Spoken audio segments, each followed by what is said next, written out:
afternoon, everyone, and welcome to this special edition of our Tell Style Talks. Today, we'll dive into the fascinating world of foreign language teaching, its challenge, its rewards, and how it has evolved over time. We're honored to be joined by two incredible educators who have not only taught language but have lived it. Please welcome Professor Anna and Professor Nicole. Thank you, Paula and Camila. It's a real pleasure to be part of this conversation. Thank you for having us. We're looking forward to sharing a little bit of your journey. Let's start at the beginning.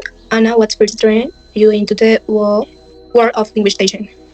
Well, by the time I started my first teaching job, I had already studied English, French, and a bit of German. I had spent a few summers abroad volunteering or learning about different cultures. What inspired me the most was realizing how a new language can completely shift someone worldwide. It was more than just grammar. It was transformation. That's beautiful. Nicole, was your path similar? Not exactly, but there were some parallels. I had been working as a translator for several years, mostly from home, and while I enjoyed it, I felt something was missing.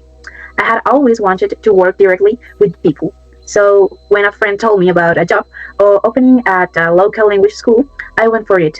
By then, I had already completed a teaching certification, just in case. That decision changed everything.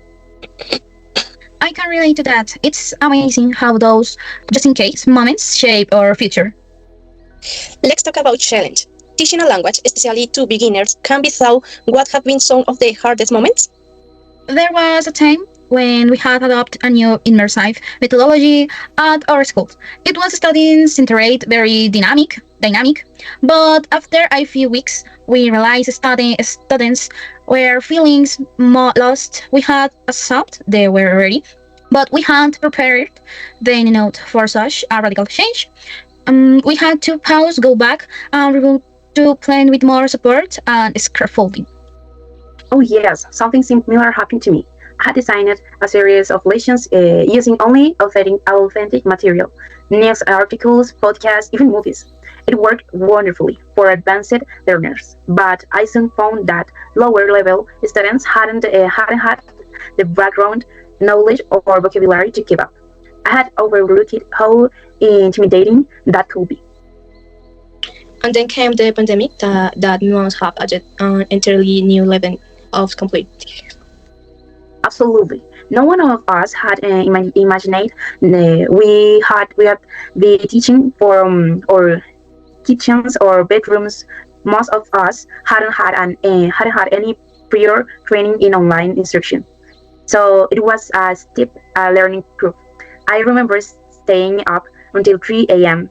figuring out how long to make breakout rooms on Zoom. Then here we have always relied on in-person interaction. Suddenly we had to rethink everything: how to engage students, how to access them fairly, how to maintain motivation, collaboration amongst colleagues become our lifeline, where we share tools, tips, and installations plans just to survive those first months. Looking back, what do you feel you learned through all this? I've learned that adaptability isn't optional anymore. It's essential. Teaching a language is like navigating an ever-changing landscape. Just when you think you have figured it out, something shifts. But that's also what keeps it exciting. You're always growing. For me, it's the idea that we never stop being learners, even after years of teaching. I've come to realize that each student, each class teaches me something new, some things they change, challenge, or beliefs or push, as they rethink our strategies. That's a gift.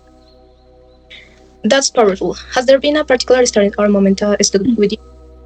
Yes, actually, years ago, I had a student who had failed in English multiple times. When he started my class, he was discouraged better participating, but by the end of the year, he was helping others. I later found out we had been practicing in secret every night using apps and watching YouTube videos. That kind of quiet perseverance reminded me why we what we would do. I loved it. I remember a student from Brazil who had never spoken English outside the classroom, but one day she came to class beaming. She had just helped a lot tourists in their city. For the first time, she said, English feel real. That was a proud moment for both of us. This has been an eye-opening conversation. Thank you, Anna and Nicole, for your honesty and your passion. Thank you to you. It's been a pleasure to reflect on this journey with you. Yes, thank you for giving voice to our stories. Language teaching is a constant adventure. And to everyone watching, whether you are a teacher, a student, or you sound curious about language, remember, making every lesson tell a story. We'll see you next time for another inspiring conversation.